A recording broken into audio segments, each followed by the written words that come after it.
அன்பார்ந்த மக்களுக்கு வணக்கம். நான் உங்கள் Karthik Pillai and welcome to the KTV. MyV3 ஆட்ஸுக்கு எதிர்த்து அன்புமணி ராமதாஸ் அவர்கள் கொடுத்த இந்த ஒரு அறிக்கை, இன்னைக்கு கொடுத்துருக்க அறிக்கை அப்படிங்கிறது தான் 2024 மிகப்பெரிய ஜோக்குன்னு சொல்லலாம் மக்களே. ஏன்னால் அந்த அளவுக்கு அதில் அவ்வளவு காமெடி விஷயங்கள் அடங்கியிருக்கு அப்படிங்கிறத பார்க்க முடிகிறது. அதே போல் மைவி3 ஆட்ஸை பற்றி உங்களுக்கு ஒரு டீட்டெயில்டு இன்வெஸ்டிகேஷன் பண்ணி அதில் உங்களுக்கு ஹானரபிள் ஹைகோர்ட்டில் கொடுக்கப்பட்ட ஒரு ஆர்டருக்கு பிறகும் இந்த மாதிரியாக மக்கள் விரோதமாக செயல்பட்டு கொண்டிருக்கின்ற அன்புமணி ராமதாஸ் போன்றவர்கள் என்ன மாதிரி நபர்கள் அப்படி டீட்டெயிலாக பார்க்க போகிறோம் இந்த பதிவில். மைவி3 ஆட்ஸை எதிர்த்து இன்றைக்கு காலையில் அன்புமணி அவர்கள் ஒரு ட்வீட் போட்டிருக்கார் மக்களே. ட்வீட் நான் படிச்சு காக்கிட்டேன் பாருங்கள். ஏன்னால் 2024 ஒரு தி பெஸ்ட் ஜோக் அப்படிங்கிற ட்வீட்டை நம்ம சொல்லலாம். அது நான் படித்து உங்களுக்கு நான் சொல்கிறேன் மக்களே. இன்னைக்கு காலையில் போட்டிருக்காரு, கோவையில் அப்பாவி பொதுமக்களை ஏமாற்றி பணம் வசூலித்த மைவி3 ஆட்ஸ் என்ற நிறுவனம் ரூபாய் 2400 கோடி மோசடி செய்ய இருந்ததை காவல்துறையிடம் புகார் அளித்தும் சமூக ஊடகங்களின் மூலம் விழிப்புணர்வு பரப்புரை மேற்கொண்டும் தடுத்து நிறுத்தியுள்ளார் பாட்டாளி மக்கள் கட்சியின் அசோக் ஸ்ரீநிதி. ஃபஸ்ட்டு இந்த பேராக்ட் எக்ஸ்பிளேஷன் கொடுத்துலாம் மக்களே. 2 விதமாக எக்ஸ்பிளேஷன் தேவைப்படுற இடத்துல. அதாவது 2400 கோடி மோசடி செய்ய இருந்ததை அப்படின்னு வார்த்தை போட்டிருக்காரு. என்ன அன்புமணி அவர்களே, ரூட்டு மாறுது. ஏன்னா இதே நபர் தான் ஆரம்ப காலகட்டங்களில் 2500 crores மோசடி அப்படின்னு இந்த அசோக் ஸ்ரீநிதி அப்படிங்கிற ஃபால் சொல்லிட்டு இருந்த சமயத்தில் அதற்கு ஆமோதித்து ஒத்து ஊதிக்கிட்டு இருந்தவர் இதே நபர் தான். இப்போ இதே அன்புமணி அவர்கள் இன்றைக்கு 2400 crores மோசடி செய்ய இருந்ததை அப்படின்னு மாற்றுறார். அது மிஸ் ஆகி போச்சு. மோசடின்னு போட்டிருந்தாருன்னா இந்நேரம் அன்புமணி அவர்களுக்கு ஒரு டிஃபமேஷன் பாஸில் கொடுத்துருப்பாங்க எங்கள் கம்பெனி சைட்லேருந்து.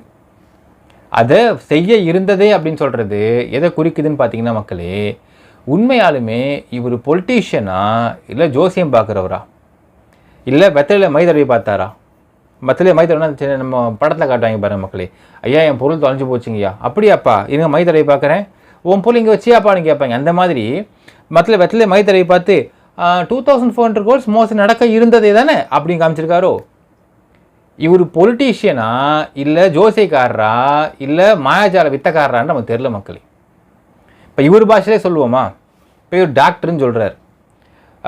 அதாவது ஒரு பேஷண்ட்டை கூப்பிட்டு பேஷண்ட்டு உங்களுக்கு 2 நாட்கள் கழித்து ஃபீவர் வர இருப்பதால் இன்றைக்கே நான் ஒரு 3 மாத்திரை கொடுக்க கப்புன்னு வாயிலப்பட முடியும்னு சொல்ல கரெக்டாக இருக்குமா? ஸோ இந்த மாதிரி தான் இருக்கிறது அன்புமணி போட்ட இந்த ட்வீட்டோடைய ஆரம்ப கட்டமே. 2400 crores நடக்க இருந்ததையும் முதல்ல இது மோசடியே இல்லைன்ட்டாங்க. உங்களுக்கு ஜெயச்சந்திரன் அவர்கள் கொடுத்த ஆர்டரை நீங்கள் படித்து பார்த்தீர்களே என்றால் 2500 கோடி மக்களிடத்தில் பெற்றிருக்கிறார்கள். 2410 crores அப்படிங்கிறதை மக்கள்கிட்ட திருப்பி கொடுத்துட்டாங்க. அப்போ என்ன அர்த்தம்? மோசடி எங்கே இருக்குது? இல்லை மக்களே, இவங்க ஜோசியம் பார்ப்பாங்க. ஜோசியம் பார்த்து தான் அது இருந்துச்சு பண்ணியிருப்பாங்க, பண்ணுறதுக்கு இருந்தாங்க, நாங்கள் தடுத்து நிறுத்திட்டோம் அப்படிம்பாங்க. செஞ்ச கிரைமுக்கு தான்ப்பா அஃபென்ஸு. செய்ய போகிறோன்னு நீங்கள் ஜோசியம் பார்த்துனா அஃபென்ஸ் ஆக முடியாது. ஸோ இது ஃபஸ்ட்டு காமெடி. செகண்ட் பார்த்தீங்கன்னா இங்கே ஒரு விஷயம் உறுதியாகுது. இந்த நிமிஷம் வரையில் இந்த அசோக் ஸ்ரீநிதி அப்படிங்கிற ஃப்ராடை ஏன் மார்ச்சில் தூக்குனாங்க அப்படிங்கிறதுக்கு விளக்கம் கொடுக்கவே இல்லை. ஆனால் இவர் உறுதிப்படுத்திட்டார் அந்த விஷயத்தை. என்னன்னால் பாட்டாளி மக்கள் கட்சியின் அசோக் ஸ்ரீநிதி, எந்த பொறுப்பும் இல்லை, உறுப்பினர் மட்டும்தான், ஒன்லி மெம்பரு, நோ பொறுப்பு அப்படின்னு உறுதிப்படுத்திட்டார். அடுத்தது, பொது வாழ்வின் நோக்கமே மக்களுக்கு சேவை செய்வதும் அவர்களை காப்பாற்றுவதும் தான். அதை நீங்கள் சொல்கிறீங்க. இதுதான் ultimate joke of the year. ஏன்னு அப்படின்னு சொல்கிற மகளே, போக கண்டிப்பாக அவங்க தெரிஞ்சிடும் அந்த விஷயம்னு. அவர்களை காப்பாற்றுவதும் தான். அந்த பணியை சிறப்பாக செய்து வரும் அசோக் ஸ்ரீநிதிக்கு பாராட்டுக்கள். அச்சாரு பாருங்க, செம ஜோக்கு. ஊந்தும் சிரிக்கணும் அதுக்கு ஆக்சுவலாக. சரி, அதாவது பொது வாழ்க்கையில் இருக்கிறதே நேர்மையை கடைபிடிக்கிறதுக்கும் மக்களை காப்பாற்றுன்னு சொல்கிறாங்க பார்த்தீங்களா? சரி, நாம் ஒன்று எக்ஸ்போஸ் பண்ணுவோம். அந்த எக்ஸ்போஸ் பண்ணக்கூடிய விஷயத்தை நேர்மையான மக்களின் பாதுகாவலரான நேர்மையை மட்டும் கடைபிடிக்கக்கூடிய யாரும் தப்புனாலும் எதிர்த்து கேள்வி கேட்கக்கூடிய இந்த அசோக் ஸ்ரீநிதி ஃப்ராடு அதை எதிர்த்து வழக்கு போட வேண்டும். சரி மக்களே, இப்போ நான் சொல்கிற அந்த விஷயத்த என்ன எக்ஸ்போஸ்ன்றதை நம்ம அடுத்த வீடியோவில் பார்க்கலாம். அந்த எக்ஸ்போஸ் பண்ணுற விஷயத்தை எதிர்த்து இவன் வழக்கு போட்டு அதில் யார் சம்மந்தப்பட்ட குற்றவாளியோ அவங்களை கோர்ட்டில் இழுத்து அவங்கள முகத்திரையை கிழிச்சானா அப்போ ஒத்துக்கலாம். இவங்க சொல்கிற வார்த்தை அத்தனை உண்மை ஒத்துக்கலாம் மக்களே, நம்ம எக்ஸ்போஸ் பண்ணுவோம். அடுத்தது மைவி3 ஆட்ஸ் மோசடி நிறுவனத்தின் மீது காவல்துறை முழுமையான நடவடிக்கை எடுத்து மக்களையும் அவர்கள் செய்த முதலீட்டையும் காப்பாற்ற வேண்டும். கம்பெனிக்காரங்களா பார்த்துங்கப்பா, மைவி3 ஆட்ஸ் மோசடி நிறுவனத்தின் மீதுன்னு போட்டார், ஒரு டிஃபமேஷன் பார்சல் போட்டு விட்டுருங்க அவருக்கு. ஏனால் இது மோசடி இல்லை அப்படிங்கிற விஷயத்தை கோர்ட்லேயே சொல்லியிருக்காங்க. என்ன அர்த்தம் மோசடினா மக்களே? உதாரணத்துக்கு அவன் சொன்னான் பாருங்க, ஃபர்ஸ்ட் ஆரம்பத்தை இந்த ஃப்ராடு சொன்னான் பாருங்க, 2500 கோடி வசூல் பண்ணிட்டாங்க, அதில் 300 கோடி மட்டும் கொடுத்துட்டு மீதியை மொத்தமாக அங்கிட்டு போக போகிறாங்க, மொரிஷியஸ் போக போகிறாங்க, அமெரிக்கா போக போகிறாங்க, ஆப்பிரிக்கா போக போகிறாங்கன்றான் பார்த்தீங்களா? அதற்கு பெயர் தான் மோசடி. பணத்தை சுருட்டி கொண்டு ஓடுவது மோசடியா, இல்லை பணத்தை மக்களிடத்தில் வாங்கியிருக்கிறாங்க அப்படிங்கிறது உண்மை, நான் திருப்பி கொடுத்துருக்கிறதும் உண்மை, கையில் ஒன்றுமே இல்லை, எக்ஸஸாகவே இவங்க பணத்தை போட்டிருக்காங்க அப்படிங்கிறது மோசடியா? எது மோசடி எனக்கும் தெரியல மக்களே. இது தெளிவுபடுத்தணும் ஃபஸ்ட்டு உங்களுக்கு. மோசடினா என்ன? அதாவது இவங்களை பொறுத்தளவுக்கு பணத்தை சுருட்டிட்டு ஓடுறது கிடையாது மோசடி, பணத்தை திருப்பி கொடுத்ததான் மோசடி. அதான் மீன் பண்ண வராங்க இவ்வளவு. அப்படி பார்த்தா அந்த கம்பெனி மோசடி கம்பெனி தான். ஏன்னால் இவங்க வசூலித்த பணத்தை விட அதிகமாக கொடுத்துருக்குறாங்க, அதிகமாக செலவு பண்ணிருக்கிறாங்க அப்படிங்கிறது இவங்களை பொறுத்த மோசடி கம்பெனி தான் அப்படின்னு எடுத்துக்கலாம் இந்த விஷயத்தில். அடுத்த பாயிண்ட் பாருங்கள் மக்களே, முக்கியமாக இந்த ஒரு பாயிண்ட்டு எதற்காக இது போடுறானுங்களா? அடுத்த பாயிண்ட்டு, இதை என்ன பண்ணுறான் இந்த ஃப்ராடு வந்து ரீட்வீட் பண்ணுறான். மிக்க நன்றி அண்ணா @EOW போட்டுட்டு மோசடி நிறுவனத்திற்கு ஆதரவாக பொய்களை பரப்பி வருபவர்கள் மீது நடவடிக்கை எடுக்காமல் வேடிக்கை பார்ப்பது சட்டத்துக்கு எதிரான செயலாகும். தொடர்ந்து மோசடியில் ஈடுபட்டு வரும் விஜயராகவனை இன்னும் கைது செய்யவில்லை. டிஎஸ்பி நேர்மையாக செயல்பட வேண்டும். சரி, இப்போ இந்த ஃபர்ஸ்ட் ஆன்சர் எடுத்துக்கலாம். மோசடி நிறுவனத்திற்கு ஆதரவாக பொய்களை பரப்பி வருபவர்கள் மீது நடவடிக்கை எடுக்காமல் வேடிக்கை பார்ப்பது சட்டத்துக்கு எதிரான விஷயம். ரைட்டு, இப்போ இந்த பாயிண்ட் எடுத்துக்கலாம் மக்களே. நாம் இன்னும் அடுத்த 2 நாளுக்குள்ள நாம் ஒரு பெரிய விஷயத்தை எக்ஸ்போஸ் பண்ணலாம். அந்த எக்ஸ்போஸ் பண்ணுற விஷயம் மிகப்பெரிய மோசடி.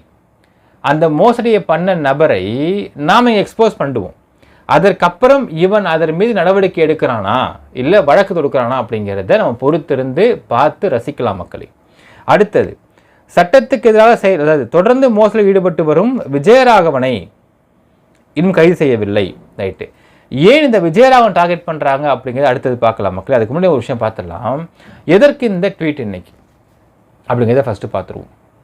அதாவது இந்த அசோக் ஸ்ரீநிதி அப்படிங்கிற ஃப்ராடின் மீது ஒரு சில நடவடிக்கை எடுக்கப் போவதாக கம்பெனி தரப்பிலிருந்து ஸ்டெப் எடுத்து வைத்திருப்பதாக தகவல் கிடைத்திருக்கிறது.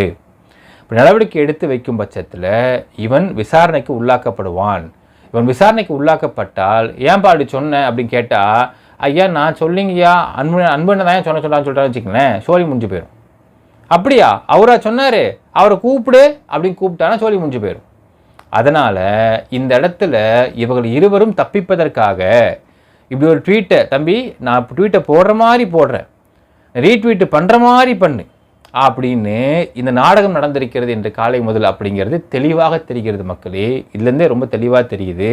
இந்த கம்பெனி மீது பொய்யான ஒரு பரப்புரையை பரப்புவதற்கு அன்புமணி அவர்களும் இந்த ஃப்ராட் 2 பேரும் கூட்டு சதி செய்திருக்கிறார்கள். இது ரொம்ப அப்பட்டமாக தெரியுது. சரிப்பா, அன்புமணி தப்பே பண்ணலன்னு வச்சுக்கலாமே, அவர் கூட்டு இல்லவே இல்லைன்னு வச்சுக்கலாமே. அப்படி இருந்தால் ஜெயச்சந்திரன் அவர்களுடைய பெஞ்சில் 2500 கோடி இந்த கம்பெனி வந்து மக்களிடத்தை வாங்கியிருக்கிறாங்க. ஆனால் அதுக்கு கிட்டத்தட்ட 2140 crores திருப்பி கொடுத்துருக்குறாங்க அப்படிங்கிற விஷயத்தை ஒரு அரசியலில் இருக்கக்கூடிய நபர் படிக்க மாட்டாரா? இப்படி படித்ததற்கு பிறகு அதிலே போட்டிருக்கிறாங்க, அந்த கவுண்டர்லே போட்டிருக்கிறாங்க 500 சில்லற கோடி ரூபாய்க்கு இந்த கம்பெனிக்கு வந்து இந்த கம்பெனி ஒர்த்தான ஒரு பொருள் வாங்கியிருக்கிறாங்க. So products worth of 500 some crores இருக்குது. 118 கோடி ரூபாய் அக்கௌண்ட்டில் இருக்குது. 60+ crores ஜிஎஸ்டி கட்டிருக்கிறாங்க. எல்லாம் கூட்டி பார்த்தாலே ஒரு சாதாரண மனிதனுக்கு கூட ஏண்டா 2000 crores வாங்கியிருக்காங்கன்னு சொல்லி போட்டிருக்காங்க, இத்தனை பணம் திருப்பி கொடுத்துருக்குறாங்க, இவ்வளோ அமௌண்ட் அக்கௌண்ட்டில் இருக்குது, இவ்வளோ அமௌண்ட் ஜிஎஸ்டி கட்டிருக்கிறாங்க, இவ்வளோ ப்ராடக்ட்ஸ் வாங்கி வச்சுருக்கிறாங்க, இங்கே எங்கே மோசடி இருக்குது அப்படிங்கிறது ஒரு சாதாரண 8ஆம் கிளாஸ் படித்தவங்க கூட தெரிஞ்சிடும், மூளை இருக்குன்னு தெரிஞ்சிடும். அப்போது ஒரு கட்சியில் வந்து அடுத்த தலைவராக இருக்கக்கூடிய அன்புமணி அவர்களுக்கு இந்த ஒரு பேசிக் நாலேஜ் கூட தெரியலையா அப்படிங்கிறது ஆச்சரியத்திலும் ஆச்சரியம். உண்மையாக சொல்கிற மக்களே, இந்த பிரச்சனை வந்த பொழுது ராமதாஸ் சொல்லியிருக்காரு அவர்கிட்ட, எனக்கு அப்புறம் இந்த கட்சி எப்படி நடத்த போகிறேன்னு நீங்கள் தெரியலன்னு சொல்லி திட்டியிருக்கிறாருன்ற தகவல் நமக்கு கிடைச்சது. இப்போ நாம் உண்மையாகவே ஆதங்கப்பட்டு சொல்வோம். என்னதான் CN ராமமூர்த்தி அவர்கள் வந்து ஏகப்பட்ட அலிகேஷன்ஸை ராமதாஸ் அவர்கள் மீது வைத்திருந்தாலும், ராமதாஸ் அவர்கள் ஏதோ உருட்டி பிரட்டி திரட்டி ஏதோ செஞ்சு கிஞ்சி பண்ணி பாமக அப்படிங்கிற ஒரு கட்சியை வந்து உருவாக்கி அதை வளர்த்து கொண்டு வந்து வச்சதில் அவரை பாராட்ட வேண்டும். ஒரு கட்சி அப்படிங்கிறதை முழுவதுமாக அதாவது எந்த இடத்துலையுமே எல்லா இடத்துலையுமே நல்லது மட்டுமே செய்து வர முடியுமா அப்படின்னு தமிழ்நாட்டில் இந்தியாவில் எடுத்துக்கிட்டிங்கன்னா ரொம்ப கஷ்டம்தான். ஸோ அப்படி இருக்கும் பட்சத்தில், ஏன்னால் கட்சின்றது பல மக்கள் சம்மந்தப்பட்ட விஷயம், பல மக்கள் இருக்கிறதுனால பலதரப்பட்ட ஐடியாலஜிகள் இருக்கும். எல்லா இடங்கள்லையுமே கட்சி தலைவர் வந்து அதை கட்டி மேய்ச்சி கொண்டு போகிறது ரொம்ப ரொம்ப கடினமான விஷயம்தான். இது எல்லாமே இருந்தாலும் ஒரு பாமக அப்படிங்கிற ஒரு கட்சியை வளர்த்து கொண்டு வந்த ராமதாஸ் அவர்களுக்கு தன்னுடைய மகனான அன்புமணி அவர்களை இந்த கட்சியை எப்படி காப்பாற்றணும், எதை பண்ணணும் எதை பண்ணக்கூடாது, எதில் கையை வைக்கணும் வைக்கக்கூடாது அப்படிங்கிறதை கற்றுக் கொடுத்து வளர்க்காமல் விட்டதற்கான விளைவு இன்னைக்கு இப்பேற்பட்ட ஒரு விஷயத்தை கால வச்சிருக்காரு அப்படிங்கிறதும், ராமதாஸ் அவர்களுக்கு பிறகு அன்புமணி அவர்கள்கிட்ட இந்த கட்சியை கொடுக்கும் பட்சத்தில் இந்த கட்சி சின்ன பின்னமாக போகிறது அப்படிங்கிறது கண்கூடா தெரிகிறது அப்படிங்கிறதும் ஆதங்கப்பட்டு சொல்கிற மக்களை. உண்மையாலுமே நம்ம ஒரு வார்த்தை சொல்லுவாங்க, ஒரு முட்டை போகிற கோழிக்கு தான் அதோடைய பேக் வழி தெரியும் சொல்லுவாங்க. ஒரு கட்சியை வளர்த்த அவருக்கும் ஒரு கம்பெனியை வளர்த்த சத்யானந்தாவுக்கு தான் அந்த வழி தெரியும். இப்போது அது அடுத்த லெவலுக்கு கொண்டு போகும்போது, அடுத்தவர்கள் அதை கொண்டு போகும்பொழுது, அன்புமணி அவர்கள் மாதிரி ஆட்கள்லாம் இவ்வளவு ஈஸியாக கெட்ட பெயர் கட்சிக்கு உருவாக்கக்கூடிய நபர்கள்கிட்ட கூட்டு சேர்ந்துக்கிட்டு இப்படி பண்ணியிருக்கிறாரு அப்படிங்கிறது நிச்சயமாக ராமதாஸ் அவர்களுக்கு மிகப்பெரிய வருத்தத்தை கொடுக்கும். ராமதாஸ் அவர்களோட பேச்சை அன்புமணி கேட்க மாட்டேன்றாரு அப்படிங்கிறது இது அடுத்த ஒரு உதாரணமாக சொல்லலாம் மக்களே. அடுத்து மிக முக்கியமான விஷயத்துக்கு வரலாம். Why is Vijayaraghavan being targeted? நான் ஃபஸ்ட்டே சொன்னோம் பாருங்கள் மக்களே, ஒரு கம்பெனியிடம் அன்புமணி அவர்கள் மூலியமாக இந்த அசோக் சந்திரா அப்படிங்கிற ஃப்ராடுக்கா இல்லை இந்த ஃப்ராடின் ரெக்கமெண்டேஷன் மூலியமாக அன்புமணிக்கா அப்படிங்கிற விஷயம் சப்ஜெக்ட் டு இன்வெஸ்டிகேஷன். ஆனால் யாரோ ஒருவர் மூலியமாக இது வந்து 20 கோடி ரூபாய் வரை அன்புமணி அவர்களுக்கு பரிமாறப்பட்டிருக்கின்றது அந்த கம்பெனி அப்படிங்கிறது கட்சிக்குள்ளே இருக்கக்கூடிய முக்கிய நிர்வாகிகள் சொன்ன ஒரு மிக முக்கியமான தகவல் நம்ம பகிர்ந்துக்கிறோம் ஆல்ரெடி. ஸோ அப்படிப்பட்ட நபர் பணம் கொடுத்து அந்த பணத்திலிருந்து ஒரு 5% மட்டும் 1 கோடி ரூபாய் மட்டும் ஒரு பிஸ்கட் மாதிரி தூக்கி போடப்பட்டிருக்கிறது இந்த அசோக் சந்திரா அப்படிங்கிற ஃப்ராடுக்கு. இந்த ஃப்ராடுக்கு அதுக்கு அட்வான்ஸாக 60 லட்சம் கொடுத்துருக்குறாங்க. அந்த 60 லட்சத்தை வச்சுக்கிட்டு கடையெல்லாம் வாடகை எடுத்து போட்டிருக்கிறோன்னா பழைய தகவல் சொல்லிட்டுருக்கோம், தொடர்ந்து பேசிட்டு இருக்கோம் அதை பற்றி.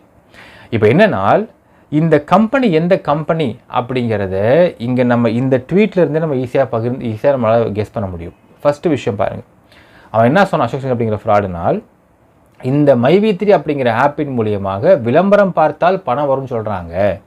இதில் வந்து ஒரு மிகப்பெரிய தப்பு இருக்குது, மோசடி இருக்குது, அப்போது மக்களை சோம்பேறி ஆக்குறாங்க அப்படின்னு தான் நான் ஃபஸ்ட்டு இந்த வழக்கை நான் எடுத்து கேஸ் கொடுத்தேன் அப்படின்றது அவன் சொன்ன முதல் தகவல்.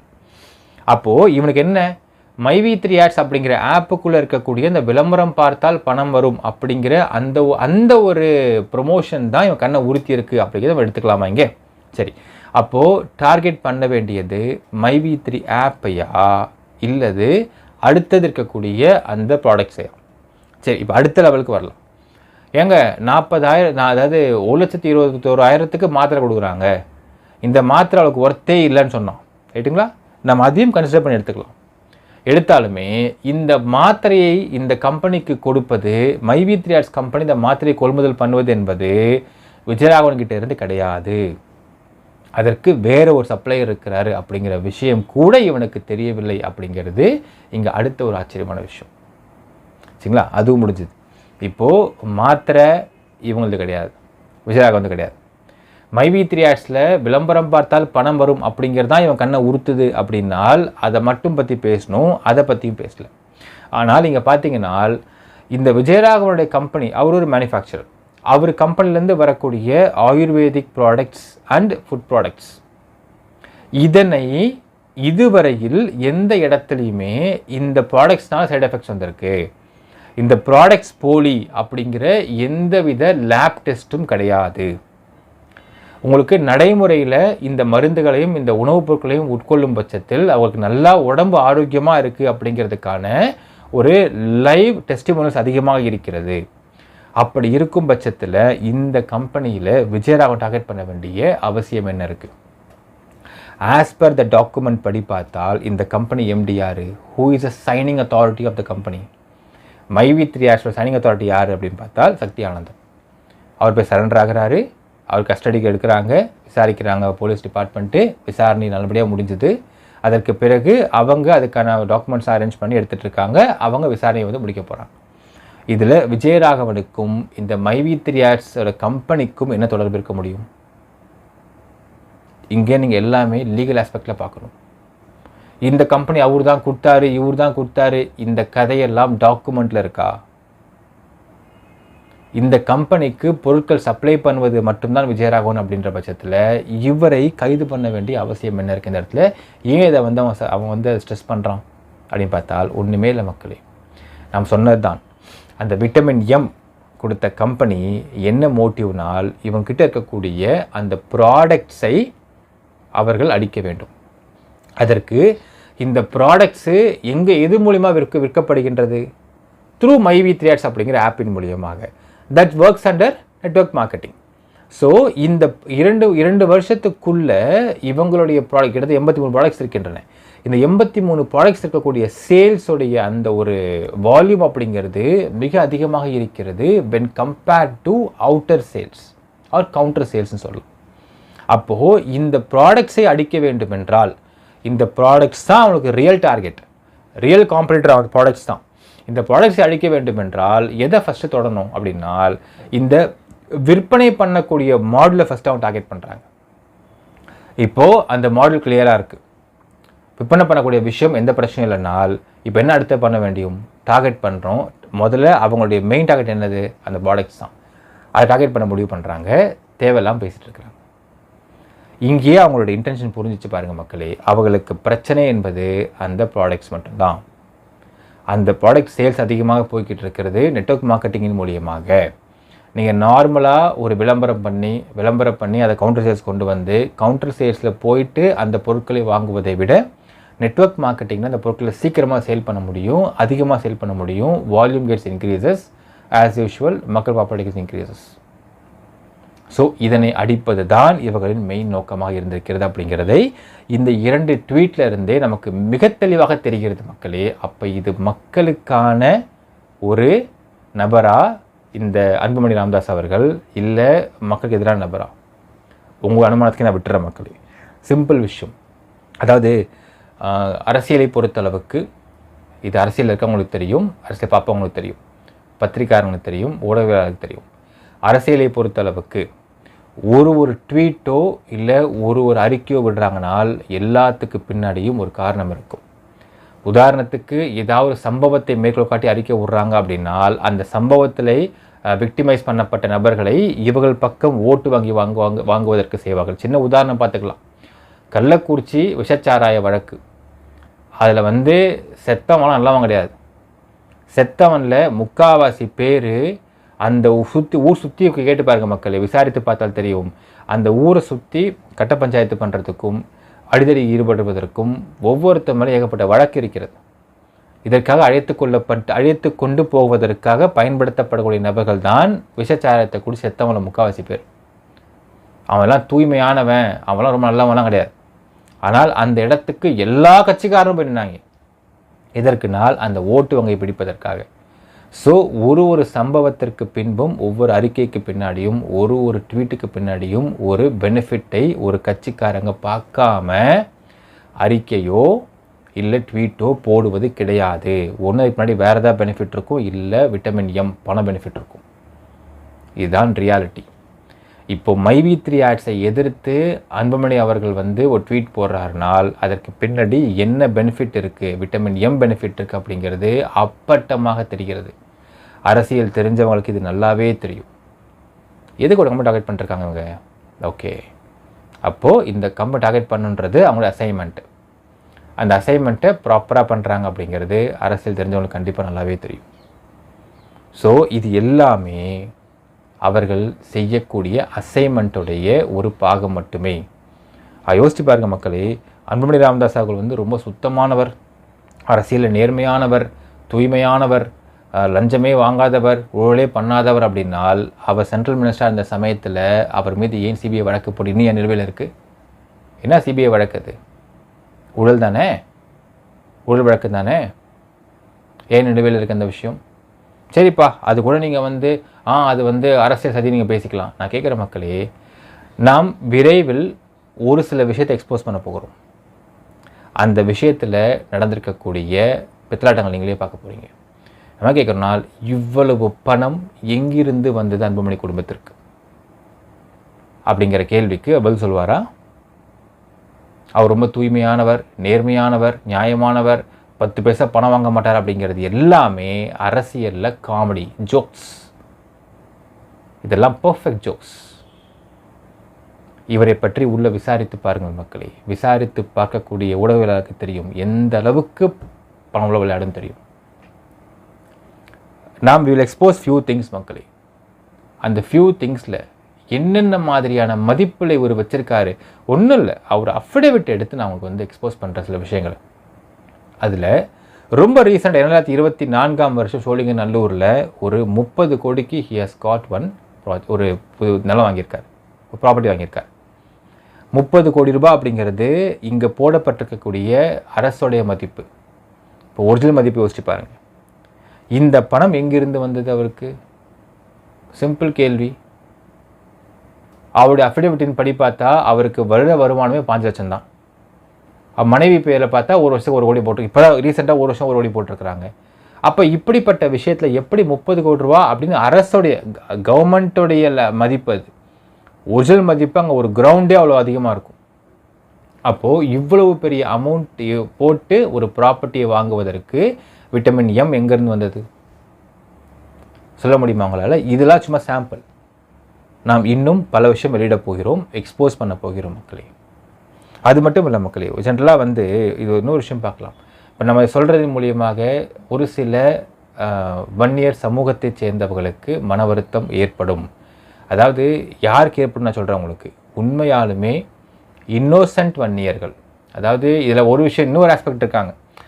கட்சியில் நான் வந்து மெம்பராக இருக்கேன், கட்சியில் மெம்பராக இருக்க எல்லாருக்குமே ஒரு பெனிஃபிட்டுக்காகவும் ஒரு சில தேவைக்கும் மெம்பராக இருக்கிறாங்க. அவர்கள் கொந்தளிப்பது என்பது அது அல்டிமேட் காமெடி, அது ஜோக்ஸ்லேயே ஜோக்ஸ். அதெல்லாம் உண்மையாலுமே இந்த இன்னோசென்ட்டாக இருப்பாங்க வன்னிய சமுதாயத்தை சேர்ந்தவர்கள். அவர்களுக்கு புரியும், ஆமாம் இவ்வளோ அமௌண்ட் எங்கேருந்து அவருக்கு வந்துச்சு, சொத்து எங்கேருந்து வந்துச்சு. ஒரு கட்சிக்கு நிதி கொடுக்குறாங்க அப்படின்னா அது கட்சியை சார்ந்தது. கட்சி அலுவலகத்தை நீங்கள் பெருசாக நீங்கள் கட்டுறீங்கன்னா அது வேற கதை. உங்கள் சொந்த வீடு கட்டுறீங்க, சொந்தமாக நிலம் வாங்குறீங்க, சொந்தமாக ப்ராப்பர்ட்டி வாங்குறீங்க, சொந்தமாக கார் வாங்குறீங்க, அது எப்படி உங்களுக்கு வரும்? கட்சிக்கு நிதி கொடுத்து கட்சி அலுவலகத்தை நீங்கள் பெருசாக பில்ட் பண்ணி கொண்டு போகிறீங்க அப்படிங்கிறது கம்ப்ளீட்டாக வேற கதை. அது கட்சியுடைய பெயரில் இருக்கும் நிலம், அந்த வீடு எல்லாமே. ஆனால் உங்கள் சொந்த பெயரில் எப்படி அதை மாற்ற முடியும், எப்படி கொண்டு போக முடியும்? இப்போ உங்களுக்கு அந்த பணம் எங்கிருந்து வருகிறது? இதெல்லாம் அப்பாவி மக்களான இந்த படையாச்சி மக்கள் யோசிச்சு பாருங்கள். உங்களுக்கு பதில் ரொம்ப ஈஸியாக புரிஞ்சிடும். உண்மையாக சொல்கிற மக்களே, இந்த அப்பாவி படையாச்சி மக்களுக்கான கட்சின்னு சொல்லி பாமக உருவாகி, எந்த ஜாதி கட்சி எடுத்துக்கலாமே, விசிக எடுத்துக்கலாம், பாமக எடுத்துக்கலாம், அந்த ஜாதிக்கு நாங்கள் தான் பாதுகாவலர்கள் அப்படின்னு சொல்லக்கூடிய எந்த கட்சிக்காரர்களும் நல்லவர்கள் கிடையாது, இன்க்ளூடிங் அன்புமணி ராமதாஸ். இவர்களை ஓட்டை வைத்து கொண்டு இந்த நபர்கள் முன்னேறுகிறார்கள் எக்கனாமிக்கலி அப்படிங்கிறது தான் நிதர்சனமான உண்மை. ஜெனரலாக ஒரு விஷயம் நடக்கும் மக்கள் என்ன பார்த்தீங்கன்னா, இப்போ கட்சி அப்போ கேட்கலாம், அப்போ கட்சி எப்படி வளர்க்க முடியும் கேட்கலாம். உண்மைதான், கட்சியை வளர்க்கணுன்னால் இங்கே பண முதலாளிகள் பணத்தை கொடுக்க வேண்டும், மாற்று கருத்து கிடையாது. எப்படி கொடுப்பாங்க? சார் நீங்கள் கம்பெனி நடத்திட்டு இருக்கிறீங்க, யுவர் மேனுஃபேக்சரர், நான் கட்சி நடத்திக்கிட்டு இருக்கேன். இப்போ எனக்கு வந்து சென்ட்ரலில் வந்து கொஞ்சம் அலையன்ஸு கொஞ்சம் வாய்ஸ் இருக்குது, உங்களுக்கு ஏதாவது பெனிஃபிட் நான் வாங்கித்தரேன், அப்போது எனக்கு நீங்கள் பெனிஃபிட் மியூச்சுவல் பெனிஃபிட்டில் போய்க்கலாம் அப்படின்னு ஒரு கம்பெனியை முன்னேற்றி இவர்களும் முன்னேறி கொண்டு போவது ஒரு கட்சியுடைய பிரதான ஒரு ஒர்க்காக இருக்கும். For them to get amount. இது வேறு ஒன்றும் பண்ண முடியாது. இது உலக லெவலில் இப்படி நடந்துக்கிட்டு இருக்கு. இது தப்புன்னு நம்ம சொல்ல முடியாது. ஏன்னா மியூச்சுவல் பெனிஃபிட்டு. அந்த இடத்துல இவர் இருந்தாலும் பண்ணுவார், எக்ஸ் இருந்தாலும் ஒய் இருந்தாலும் பண்ணுவாங்க. ஏன்னா இவங்களுக்கு பொறுத்தளவுக்கு, ஒரு கட்சியை பொறுத்தளவுக்கு நம்ம கட்சிக்கு எந்த இடத்துல வாய்ஸ் இருக்கோ, அலையன்ஸ் இருக்கோ, அந்த இடத்த அவங்களோட டைமில் யூஸ் பண்ணிப்பாங்க. அதை வைத்துக்கொண்டு தே வில் கெட் மணி. அதுக்கு அதை பெனிஃபிட் பண்ணி கொடுத்துருவாங்க அந்த கம்பெனிக்கு. இப்படி வளருவது என்பது தவறே கிடையாது. ஆனால் இன்னொரு கம்பெனியை அழிப்பதற்காக பணத்தை வாங்கி கொண்டு அழிப்பது என்பது, அப்போ இந்த மாதிரி நபர்கள்லாம் மக்களுக்கு விரோதமான நபர்களா இல்லை மக்கள் பாதுகாவலர்களா? சிம்பிளாக யோசிச்சு பாருங்கள் மக்கள். இன்றைக்கி போட்ட ட்வீட்டே இதை அசிங்கமாக நிர்வாணப்படுத்தி காட்டுது. 2400 கோடி மோசடி நடக்க இருந்த கம்பெனி. வாட் அ டிஸ்கஸ்டிங் வார்த்தை. ஒரு கட்சி தலைவர் பூசாரி மாதிரி பேசணுமா? யோசிக்கார மாதிரி பேசணுமா? இல்லை ஒரு ஸ்ட்ரூட் பர்சன் மாதிரி பேசணுமா? நடந்திருந்தால் நீங்கள் சொல்கிறது ரைட்டு. நடக்கவே இல்லை. நடக்கும் நீ எதிர்பார்த்த. ஐயா ஆடு திருடு போலீங்க, திருடு போன மாதிரி கனவு கண்டங்கன்னு சொல்கிற மாதிரி இருக்குது இந்த வார்த்தைகள்லாம். அப்போ இவங்கெல்லாம் மக்களின் பாதுகாவலர்களா இல்லை மக்கள் விரோத நபர்களா அப்படிங்கிறத நான் அனுமானத்துக்கு நான் விட்டுற மக்களே. நான் கேட்குற மக்களே, இந்த அன்புமணி அவர்களுக்கு பணம் கொடுத்துருக்கக்கூடிய கம்பெனி ஒயிட்டாக கொடுத்துருக்க மாட்டோம், பிளாக்காக கொடுத்துருப்பான். நாம் ஒரு சேலஞ்ச் வைக்கிறோம், அந்த இடத்துல ஓப்பன் சேலஞ்ச் வைக்கிறோம். அன்புமணியோடைய அஃபிடவிட்டில் போட்டிருக்கக்கூடிய அந்த மட்டும் எடுத்துக்கலாம். அஃபிடவிட்டில் போட்டிருக்கக்கூடிய அத்தனை ப்ராப்பர்ட்டிஸுக்கும் can he release a white balance sheet? வெள்ளை அறிக்கை அவரால் வெளியிட முடியுமா? இதை பாருங்கள், இந்த ப்ராப்பர்ட்டி நான் சம்பாரித்து இந்த பணத்தில் வாங்கினது, இந்த ப்ராப்பர்ட்டி இங்கேருந்து வாங்கினது அப்படின்னு can he release a white balance sheet?